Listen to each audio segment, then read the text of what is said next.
အားလုံးပဲမင်္ဂလာပါဒီနေ့ကတော့ video editing စလေးလာတာ9ရက်မြောက်တဲ့နေ့ပေါ့ဗျာဒီ9ရက် day 5မှာဗာလေးလာရမလဲဆိုတော့ကျွန်တော်တို့ key frame အကြောင်းလေးလာရမှာဗျာ key frame ဆိုတာဘာလဲဆိုတော့မိကုန်းကပြန်ပေါ်လာပြီပေါ့နော် key frame ဆိုတာလွယ်လွယ်ပြောရရင်တော့ကျွန်တော်တို့ video ထဲကစာသားကိုကျွန်တော်တို့တေးကနေအကြီးဖြစ်အောင်လုပ်လို့ရတယ်လို့ပြီးရင်ဒီဘယ်ကနေညာကို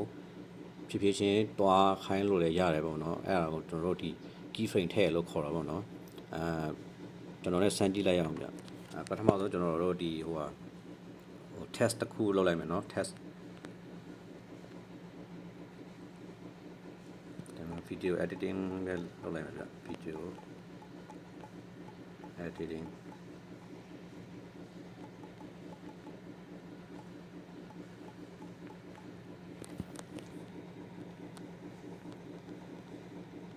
ဟုတ်ကဲ့စာသားရပြီဆိုတော့ကျွန်တော်တို့ခလဲမှာပဲစမ်းကြည့်လိုက်မယ်နော်ခလဲမှာထားမှာကျွန်တော်တို့ဒီ key frame ဆိုတဲ့ cloud ဒီမှာဒီဟို diamond လို့ဒီ plus နဲ့ဟာဒီမှာနှိပ်ရမှာဗျအဲ့ဒါနှိပ်လိုက်မယ်ညနှိပ်ပြီးတော့ကျွန်တော်တို့ဒီမှာပထမမှာအဆက်ချလိုက်ပြီပေါ့နော်ဒီ key frame ချလိုက်ပြီပေါ့နော်ပြီးရနဲ့ကျွန်တော်တို့ဒီမှာ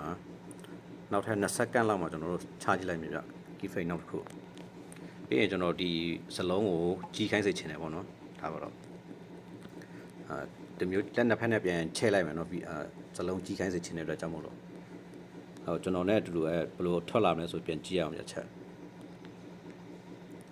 စလုံးကဖြည်းဖြည်းကြီးလာနော်ဟုတ်ကဲ့ဒါတော့ key frame ချနေပေါ့နော်ဥမာကိုကဒီစလုံးကိုကြီးခိုင်းစေချင်တာမဟုတ်ပဲနဲ့ဥမာထားပါတော့နော်ဒီအပေါ်ကနေအောက်ကိုပေါ့နော်ဒီအပေါ်ကနေအောက်ကိုဟိုဆင်းလာခိုင်းစေချင်တယ်ပေါ့နော်အဲ့ဆိုရင်ထားပါတော့ကျွန်တော်ဒီ key frame နံပါတ်1မှာကျွန်တော်ကဒီမှာဒီလိုနေရာချလိုက်မယ်နော်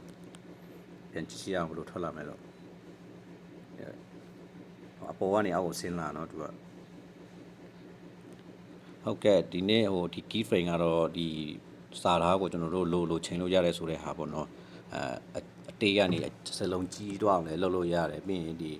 အပေါ်ကနေအောက်ကိုလည်းဆွဲချလို့ရတယ်ဘေးကနေညောက်လည်းဆွဲချလို့ရတယ်ဆိုတော့သဘောတရားပေါ့နော် key frame ရဲ့သဘောတရား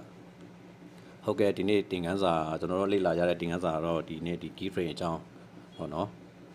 ကျွန်တော်ကိုမရှင်းတာပဲဖြစ်ဖြစ်မေးချင်တာပဲဖြစ်ဖြစ်ကျွန်တော်ကိုဝေဖန်ထောက်ပြချင်တာပဲဖြစ်ဖြစ်ကျွန်တော်ကို comment မှာရေးခဲ့ပေးလို့ရပါတယ်အားလုံးကိုကျေးဇူးတင်ပါတယ်